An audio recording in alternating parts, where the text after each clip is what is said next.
Hello everyone. তো আমি আবারও চলে এসেছি আমার ফালতু মার্কা ব্লগ নিয়ে, হি। তো আজ যাচ্ছি রেডি হয়ে আমাদের জিদ্দাদাকে দেখতে। জিদ্দাদা মানে আমাদের শ্রীরামপুরে ফার্স্ট টাইম আসছে। তো এখনও পর্যন্ত এখানে জিদ্দাদা এখনও এন্ট্রি হয়নি। আর এই যে জিদ্দাদা আবার আসে, এসে আমাদের একটা বড় করে হ্যালো করে দেয়। আমরা বড় করে বলে দিই, আর এই যে সারা শ্রীরামপুরবাসী চলে এসেছিলো। তারপর জিদ্দাদা গান গাইতে থাকে, আমরা ভিড়ের মধ্যে নাচতে থাকি, মানে আমি আমার বোন নাচতে থাকি একটার পর একটা গান গাইতে থাকি ভিড়ের মধ্যে।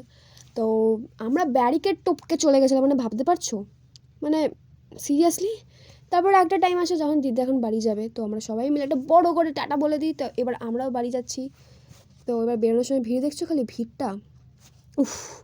বেরিয়ে টেরিয়ে আবার নাচতে হেলতে তুলতে এখন বাড়ি যাচ্ছি, তো অনেকটাই দেরি হয়ে গেছে। আর এই যে এটা হচ্ছে আমাদের শ্রীরামপুর চার্চ। আগের ভিডিওতেও দেখিয়েছি, অনেকেই দেখে থাকবে, অনেকে চিনেও থাকবে, কারণ আমাদের শ্রীরামপুর এখন খুব ভাইরাল চলছে। তো আজকের জন্য এটুকুই। টাটা।